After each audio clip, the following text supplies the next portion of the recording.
খবর 24 সাথে আপনাকে স্বাগত। নতুন নতুন খবর জানার জন্য আমাদের চ্যানেলে চোখ রাখুন। নমস্কার, খবর 24/7 আপনাদের স্বাগত। দর্শক, একটা অংশের মানুষের জীবনে অন্ধকারটা কি সারা জীবনের?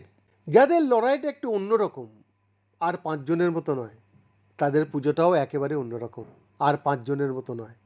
একটা অলিখিত সামাজিক চাপেই বাধ্য হয়ে যেন সেই নিষ্ক্রমণ, সমাজের ঘেরাটোপের বাইরে থেকে পুজো উদযাপন, কিন্তু জীবনের অন্ধকার হয়তো সেই সামান্য আলোকবিন্দুকেও গ্রাস করতে সক্ষম। তেমনটাই হলো এবার।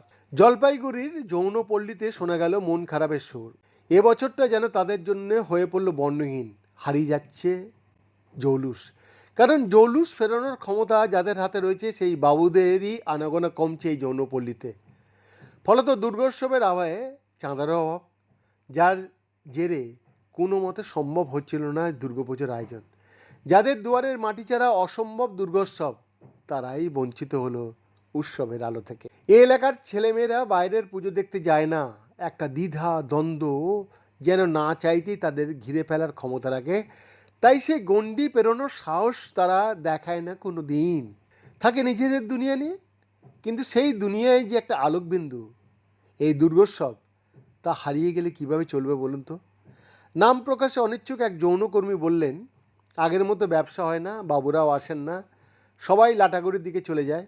হোটেলে হোটেলে অবৈধভাবে ব্যবসা শুরু হয়ে গিয়েছে। ফলত এখানকার মেয়েরা নিজেদের পেট চালাতে গিয়ে হিমশিম কাটছেন। পুজোর টাকা কোথায় পাবেন তারা?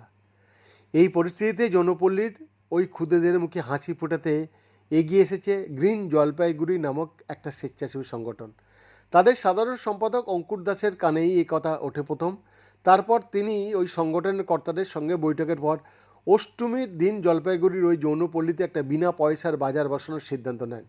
সম্প্রতি রাজ্যের দুর্গোৎসবের দরুন প্রতিটি ক্লাবকে 1,10,000 টাকা অনুদান প্রদানের ঘোষণা করেছিলেন মুখ্যমন্ত্রী। তাও কিভাবে পুজো অসম্ভব হয়ে উঠছিল যৌনপল্লী কমিটির কাছে। গ্রিন জলপাইগুড়ি স্বেচ্ছাসেবী সংগঠনের সাধারণ সম্পাদক অঙ্কুর দাস বললেন, এখানকার মানুষরা বিশেষ বাইরে যান না। শিশু ক্ষুদেদের কাছে পুজো বলতেই এই পল্লীর পুজোটাই। এই পরিস্থিতিতে মুখ্যমন্ত্রী যদি আগামী বছর থেকে এখানেও আর্থিক অনুদান দেন, তবে এই এলাকার বাসিন্দারা ভালোভাবে পুজো করতে পারবেন। বৈদ্যনাথ দাসের রিপোর্ট, খবর 24/7।